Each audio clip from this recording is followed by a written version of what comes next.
Thank you very much, Margie. I get a chance to talk to you today about the Treasure Valley Canopy Network and how we built from an urban tree canopy assessment and canopy visualization tools this innovative regional network really under the leadership of the Idaho Department of Lands. So to talk a little bit about where the Treasure Valley is and what it's like here, we are a semi-arid climate, about 9 to 12 inches of precipitation, mostly in the spring and winter months. We're the third largest metro area in the Northwest with a population of about 600,000.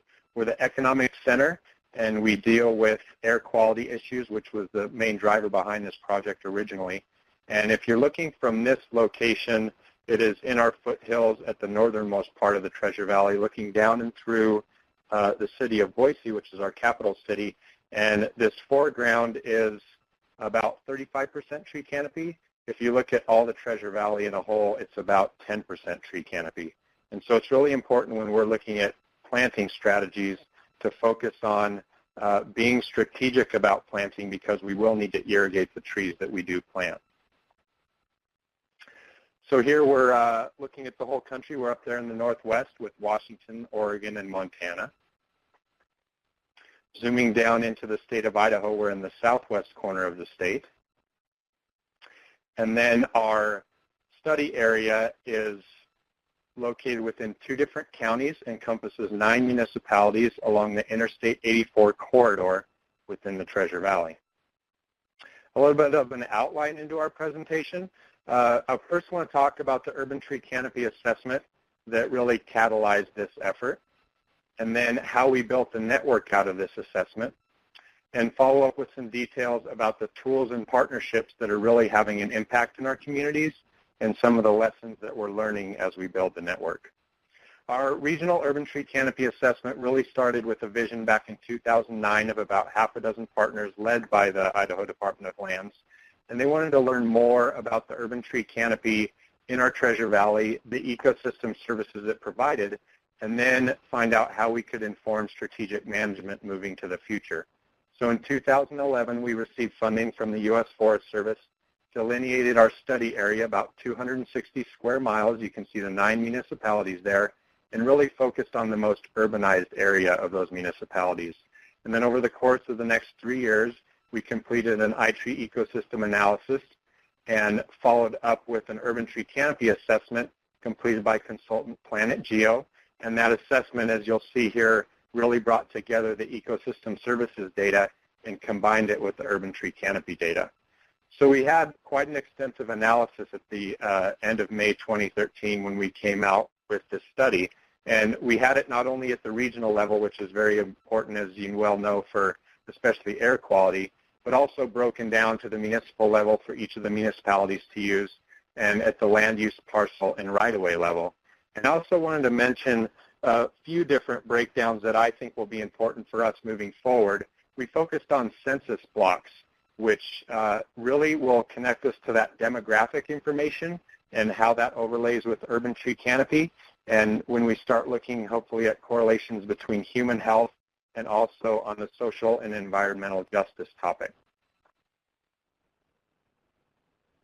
And another breakdown that we looked at was neighborhood associations. Our partner in the city of Boise already had this data, so now our city forester there can take a look at developing strategies to increase urban tree canopy in those neighborhood associations where it is lower.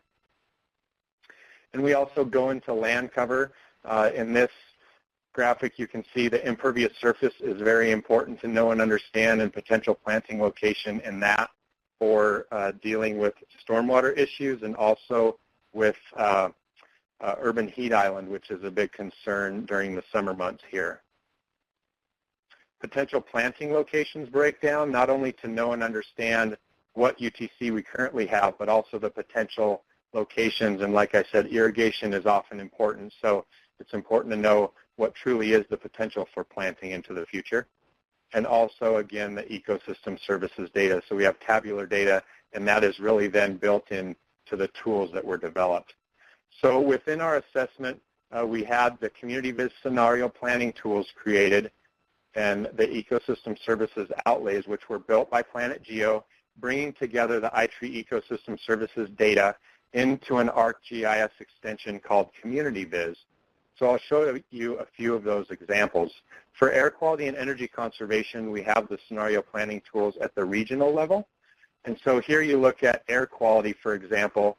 In the upper right-hand corner, those are slider bars where you can adjust the different attributes to create your what-if scenario of this example for air quality. What if we planted maximizing benefits for air quality? So if you look at that map, you can see the dark green areas are where you would really focus planting trees for air quality. And then the outputs at a 50-year grow out of how many trees would be planted, the increased urban tree canopy percentage, and then the outputs as far as those cumulative ecosystem service benefits.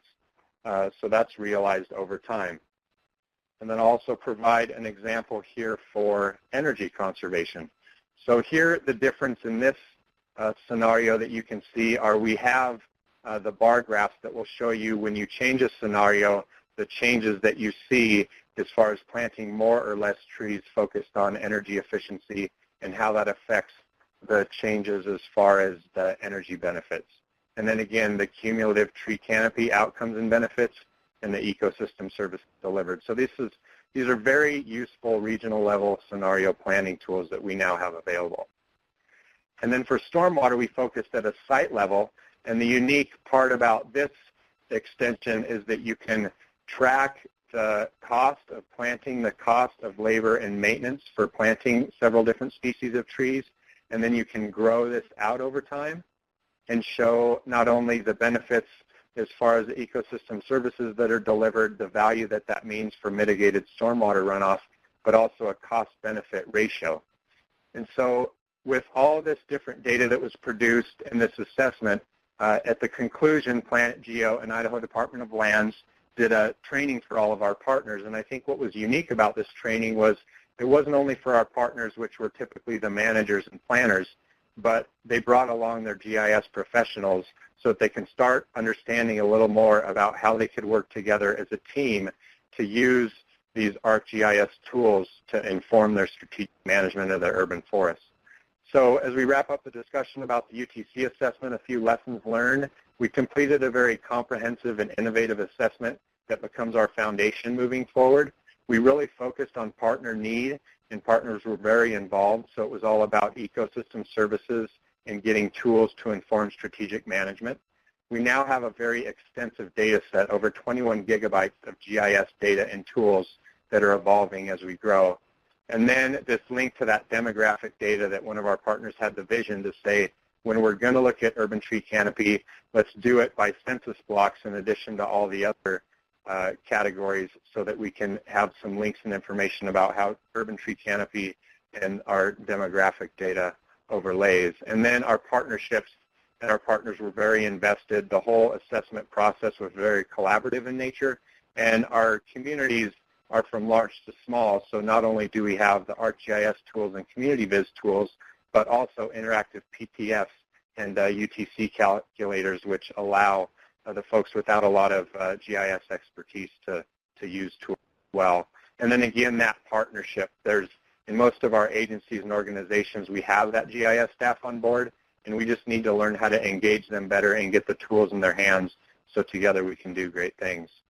So in 2013, once we had completed the assessment, we recognized that if we didn't continue to drive this work and evolve our work, it wouldn't really grow and make a difference in our communities. So we were very fortunate to have a forward-thinking Idaho Department of Lands and U.S. Forest Service that decided to continue to fund the growth of this group. And so at that time, we really didn't have an identity. This was in about February of 2014. And so we started meeting and collaboratively developing our framework and our name. We came up with the Treasure Valley Canopy Network and really wanted to focus on the mission of being a collaborative group of professionals that were innovating and developing sustainable solutions to growing our urban infrastructure. So we're not a formalized 501c3 nonprofit, but we are a group of professionals that are really informing growth of our communities. And now that we have that identity and that logo, we also have a website that's at tvcanopy.net. I'd encourage you to take a look at that. And we also have some of the tools that can engage our community. We have a Facebook page where we can share information, and we also have a Map the Canopy tool that is a simple-to-use online mapping interface of our data. So our partnerships, again, started in 2009. It was a very diverse group of partnerships, and what's important is they're still very active and involved today. In 2011, when we started the assessment, a lot of our municipal partners came on board, and then also a few consultants to help drive the work, and we had that increased funding from the Forest Service. Throughout the course of going about our assessment, we brought on some really unique partners with Ecosystem Sciences Foundation that have ArcGIS expertise and watershed planning expertise, and then also a regional planning association. And the exciting part now that we have these tools and are engaging in urban infrastructure development, we have the downtown business associations, the building chapters, and our urban revitalization districts involved. So I'd like you to take a look a bit about how we're weaving this network. To us, it's about a lot more than planting trees and urban forestry. It's about how developing that functional green space within our community infrastructure and doing it strategically can impact health, the economy, energy conservation, and clean air and clean water. And when people ask really what the network does, it's a group that has that vision for how this infrastructure can be incorporated sustainably into our communities. And so we can provide project support. By working together with our partners, we're able to align our programs to recognize those efficiencies. And we make those connections, can seek and secure funding with some of our partners, and also have these tools, which you'll see are not only created through the UTC assessment, but they're evolving over time. And again, back to that collaborate, innovate, and sustain, we really focus on that in all that we do. So we're delivering impact, and it starts by getting these tools into our partners' hands and potential new partners. And it also includes showcasing to you how a few of our partners, these are just two of several partners that are doing great things using the data and tools that are available. So in February of this year, this was after the assessment was complete, before the network was even formed, we were invited to speak to a regional GIS users group. And the audience was very diverse, more than our typical natural resource, parks and rec, and forestry folks that we talked to. But it included folks in law enforcement, fire, transportation, risk management. But these were the people that knew about GIS. They know and understand all the data that we have and the potential for it. And they even opened our eyes up to a few ideas. And we had the whole day to present different presentations from all our different partners, focused everywhere from planning and municipal forestry to stormwater, energy, and watershed management. So it was a great opportunity. We developed kind of the beginning foundation of some of those relationships, and we delivered all this data to these people that really knew how to use it. So that was a key part, really starting out with our network. And then once the network was formed and we had all our identity, one of our real innovative partners, Ecosystem Sciences Foundation, said, hey, we have this great data, but it's really hard to get people into using the data without a little bit of an easier online interface. So we created the Map the Canopy tool. So if you go to our website, click on Map the Canopy, it drills you down to a page that simply lays out how to use the tool. And then you'll bring up the tool, and the first layer you'll see is land cover. So here you can see the tree canopy, and again, that irrigated versus non-irrigated vegetation and the impervious, pervious surfaces. Here we're drilling into the city of Boise, and you can see that a little more, and you can even drill down to an individual neighborhood. So this is a very useful, impactful tool. Some of our partners actually that don't use ArcGIS a lot are able to use this to do some of their general analysis, and it's a really great, useful tool. After Map the Canopy was created, Boise said, hey, why don't we load up our neighborhood percent urban tree canopy data, and then now our city forester in Boise can bring this up with a simple internet connection, not having to use ArcGIS, and showcase to the neighborhood associations why we're doing what we're doing as far as urban forestry goes. A potential future tool that we're looking at, we've talked a bit with Planet Geo, is the Urban Tree Canopy Story Map, and it really kind of lays out how you can use all of our data to inform your work all the way down to our potential tree planting locations there at the neighborhood and residential level. A few example programs. The city of Boise has wanted to have a neighborhoods program for quite some time, but now that they have this data to drive it, they implemented it about 1.5 years ago. and they're focusing on planting trees on private property adjacent to public right-of-way. And they're, again, being very strategic in an area where the tree planting can recognize public and private benefits, and our tools are allowing them to bring in the potential planting location data, overlay it with their right-of-way, and strategically plant trees in neighborhoods where they're needed. And they're also able to strategically market to these folks and help educate them on how to plant the right tree in the right place. So it's really building that vision that the city forester likes to have of planting trees to grow a neighborhood, and it's impactful as you watch that grow over time. Another key partner is Idaho Power, our energy partner. They've worked together with Arbor Day Foundation's Energy Saving Tree Program to develop the Strategic Tree Planting for Energy Conservation Program. Started about 1.5 years ago. Our motto here really is west is best, to plant those shade trees on the west side of the building. And as you can see in the diagram below, they downloaded our potential tree planting locations into their ArcGIS database and are able to highlight those little blue dots are the places where if you plant trees, it's going to provide the maximum benefit for energy conservation. So the program's really growing rapidly. We've gained additional funding support from the U.S. Forest Service. And so in the next several years, not only will we be offering more trees and really impacting our energy conservation, but we'll also be enhancing the Map the Canopy tool and looking at not only trees energy conservation, but also multiple ecosystem benefits. So lots of exciting opportunities there. A few more looks to the future. The green stormwater infrastructure is really big here, as it is across the country, and our transportation partners just came out with a project partnering up with Ecosystem Sciences, who is, again, very involved in the network. And they're going to be doing some sub-watershed planning in the most urbanized areas within the city of Boise and building from all our urban tree canopy data, some more intensive local stormwater models. So it's fun to watch this really starting to happen within our cities. We now have Silva-cell installations. The first ones were put in this last summer, and we're focusing on strategically putting those in locations where we can maximize the stormwater benefit, again, grow that urban tree canopy over time to have the maximum benefits, and grow more functional green spaces instead of putting street trees within a box on the sidewalk. Another key piece that we're really getting active and involved in is the urban revitalization. There's 2 districts that are very active within Boise. There's the West End and the Central Edition. Now, the Central Edition has been developing over the last few years an eco-district concept, which is a great public-private vision in the urban core, and we're becoming a key partner in that, so it's very exciting. Here you can see in the West End, on the right side of that area is all the residential, which has a fair amount of urban tree canopy.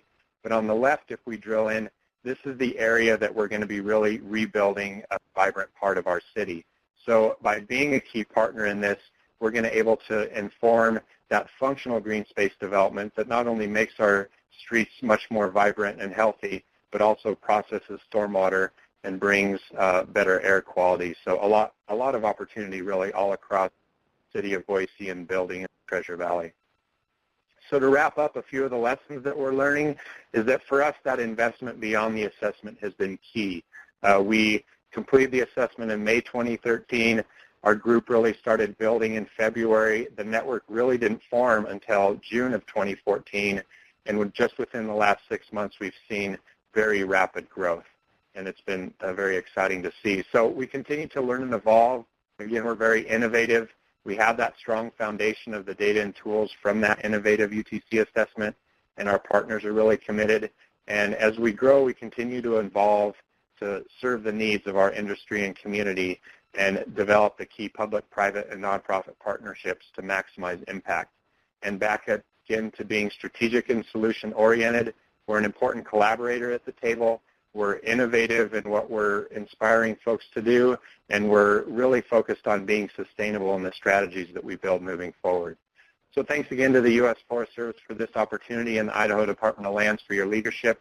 I'd encourage you to take a look at our website and also look forward to spending a little time answering some questions with you all the rest of this session.